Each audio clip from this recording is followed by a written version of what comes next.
Bonjour à tous et bienvenue sur l'épisode de DB World. Aujourd'hui, on va parler de Phoenix at Overland.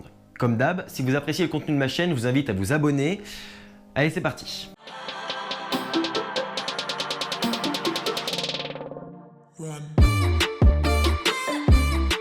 Avant de parler de Phoenix, je vais relater rapidement l'histoire de Toverland. Situé aux Pays-Bas, plus précisément à Zevenum, ce parc a la particularité d'être majoritairement indoor. Ouvert en 2001, ce tout jeune parc européen peine à se faire connaître en France. Pourtant, c'est pas les attractions qui manquent et encore moins les coasters. Et c'est de ça qu'on va parler aujourd'hui. Phoenix, avec une ouverture prévue pour le 7 juillet 2018, est un wing coaster de chez Bolliger & Mabillard et il a toutes les caractéristiques pour être un excellent coaster.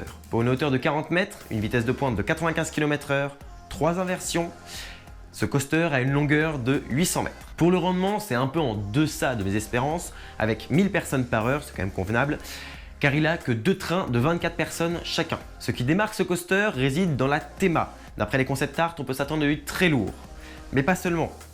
La bande originale du coaster a été créée par Imascore. Bon, déjà, qui dit musique dit ambiance, et c'est primordial, car les gens vont assimiler une musique à une attraction. Si vous ne connaissez pas Imascore, voici quelques-unes de leurs créations musicales.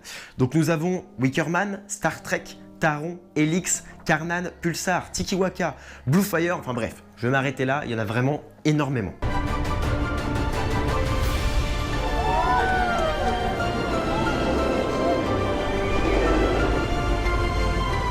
D'ailleurs, si ça vous intéresse, je peux faire un EDB World sur Imascore, dites-le moi dans les commentaires. Revenons-en à Phoenix, le parcours est bouclé, les tests s'enchaînent et donc on a le droit à pas mal de vidéos off-ride qui d'ailleurs au passage sont pas toujours très exploitables. Quoi qu'il en soit, on remarque qu'il ne déroge pas à la règle avec sa drop assez significative des Wing Coaster BM.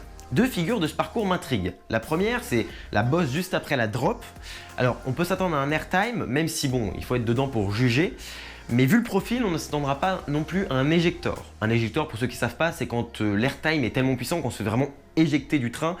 Ça fait de bonnes grosses sensations, on kiffe. La deuxième, bon c'est assez classique mais ça peut être intéressant à rider sur ce type de coaster, c'est l'espèce de gros Helix au ras du sol. Bon après voilà évidemment, il y a de toute façon les 3 inversions qui seront, je l'espère, impressionnantes à rider. Donc j'ai vraiment hâte de l'essayer, en plus ce sera une totale découverte car je n'ai jamais fait ce type de coaster auparavant. Cette vidéo elle a pour but de vous montrer cette attraction que j'ai très hâte de rider d'ailleurs et de vous montrer parce que voilà, il y a eu les tests qui viennent d'être faits, je trouvais ça vachement intéressant de vous en parler. Maintenant à vous dans les commentaires de me donner votre avis, de discuter, de dire si vous allez rider ou non. Je vous dis à bientôt pour un prochain épisode de DB World, il y en a un qui sort samedi qui va être excellent. D'ici là, soyez enthousiastes, salut!